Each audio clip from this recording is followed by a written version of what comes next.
All right, so last week we talked about announcing your book. And this week I think it's time to talk about something that's probably going to give a lot of authors anxiety, which is, creating your social media marketing strategy.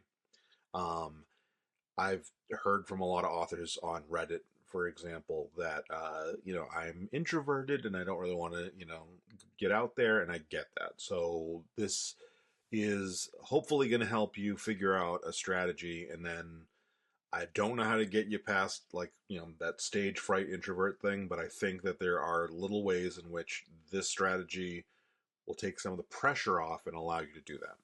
So the strategy I'm about to give you is the typical marketing strategy that you would want to go over from like a macro perspective, that you would want to go over for any product. So you're selling a book, but if you were selling widgets or whatever, you could use the same thing.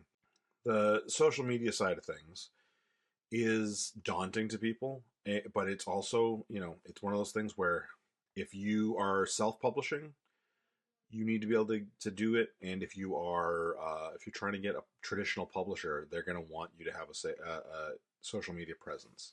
So that's because they know that selling through social media, even if it's just the marketing side, you're not actually getting people links, but you're letting people know about the book, and what it costs and where it is and all those things, and events, things like that.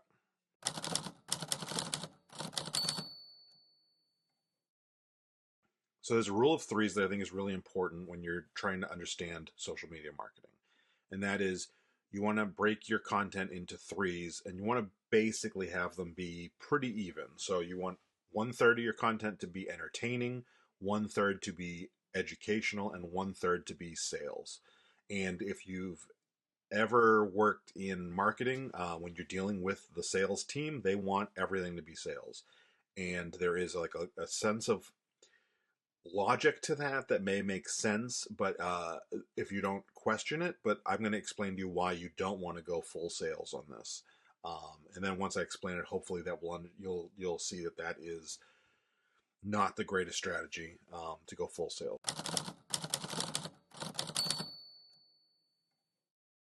When you're selling, you want to make sales. That's part of the reason why you would even have this social media strategy, is so you could sell your book. When you're doing that, you want to, you made the announcement last week, or you read about, or you watched me talk about making the announcement last week. Making your announcement is one of your first big sales pushes. Not that you're expecting people to purchase, but you're letting people know this is the price, this is where you can find it, and you can pre-order now. And so that is your first sales pitch. Um, Typically, I would guess that you're probably not seeing much from that, other than maybe a couple friends and family, wanting to be first online. And again, I'm assuming for this video, this is your first book. And so keep that in mind. If Stephen King makes an announcement, people are probably pre-ordering right away. You're not Stephen King. I'm not Stephen King. Um, and so, keep that in mind. So that's, you want to do one third of those to be sales. One third of your posts need to be sales. Now, I think that doesn't mean you have to make them unfun or just like buy now. Like, you can go on there and you can say, hey, I just found out that this particular website that I didn't know about before is carrying my book. And if you like that website, maybe check out my book on there. It's kind of, and you could tag that website, because almost every website's going to have their own social media, especially any booksellers. So sales doesn't have to be buy now with a link. You can do more than just the call to action, and you should do more than just the call to action.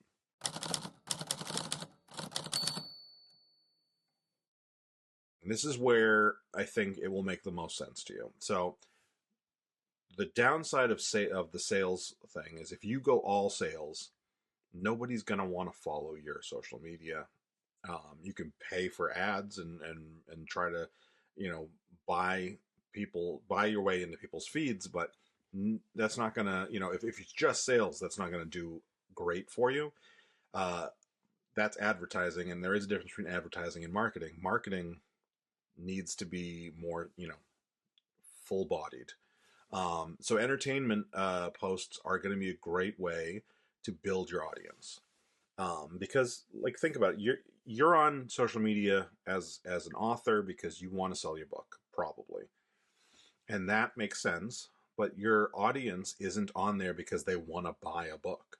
Your audience is on there because they want to be entertained. They want to scroll and they want to see, you know, funny videos or emotional videos. It doesn't always entertainment doesn't have to be humor or excitement. It can be, something that it just has to be something that evokes an emotional response. If you're watching, a a dog bring a bear cub to the front steps to, and somebody says like you have to ask mom before you can come in for dinner or whatever, which I saw that post yesterday, and it's not particularly funny, but I was like, oh, that's adorable. And that's an emotional response that I had to it. And, I shared it with my wife because she likes animals. And that's your emotional responses are going to get more, they're going to get people following you, they're going to get people sharing you. And those are all the things you want in order to build your audience. So you're probably thinking, oh, how do I do that with my book? That's where you got to kind of figure out like, okay, well, what is my book?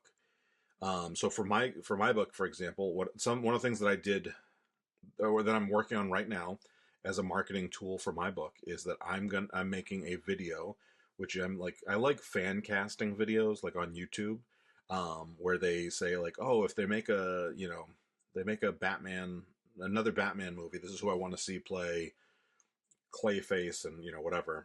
Here's the people I would love to see in this movie.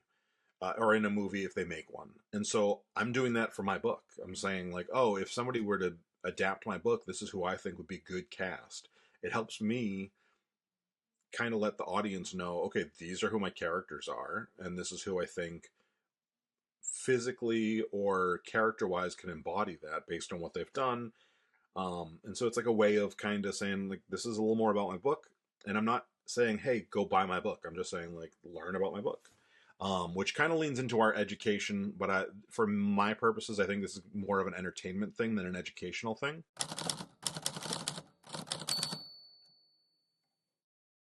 This seems probably like the most difficult to think about, but these are posts that maybe aren't emotionally evocative the way the entertainment ones are, but they are informing your audience of something. So this is where I think it requires maybe the most thought, sometimes the least amount of work, and it also probably the most specific to your book, like the most specific planning to your book.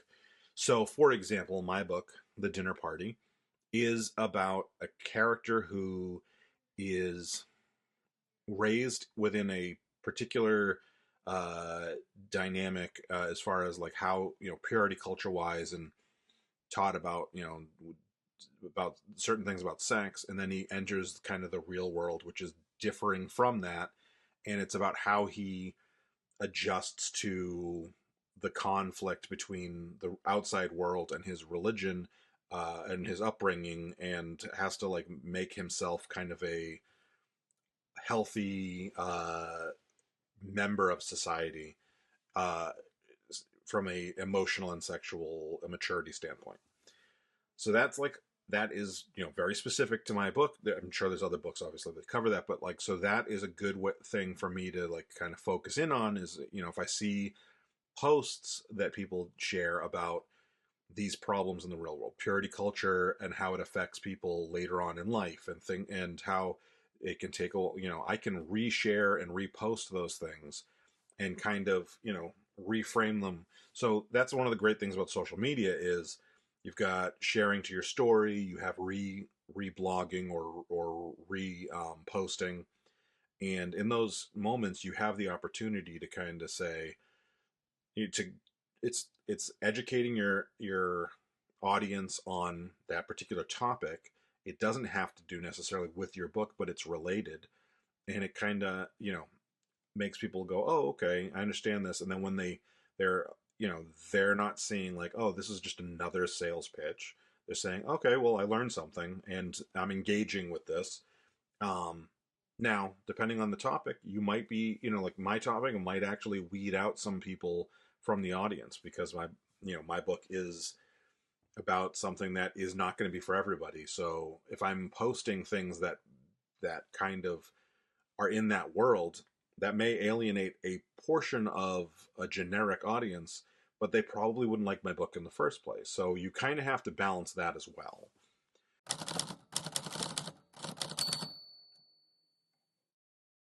I covered the three rules or the rule of thirds.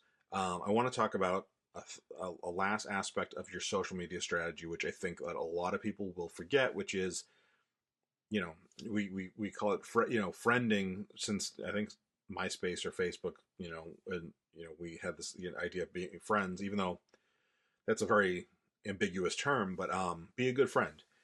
Be a good part of your social media community.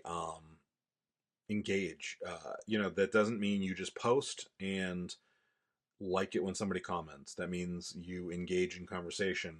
If it seems like a natural fit to do so, engage in conversation when people comment, or engage in conversation on posts that are similar, that have a similar vibe to yours or your tastes. Be a part of that community. Now, as you grow, you're going to hit a certain point where it's going to be more and more difficult to connect with everybody, and that's understandable. If you have 1 million followers, no one's expecting that you're reaching out to all 1 million. Um, but if you have 30 followers at first, you should be engaging with everybody as much as you can, as much as and you don't want to overdo it. If they're not engaging back, don't engage. But you want to be talking with people. You want to create some level of relationship back and forth. You're not necessarily going to be friends. You're not necessarily going to meet in real life or go out for a beer or do anything with these people. But you're building an online community, and that online community is beneficial for you in ways beyond just selling your book. Like, you're gonna be getting feedback from people, and you're gonna see what people are liking, and you're gonna, it's just a good. You're participating in social media. You have to be social.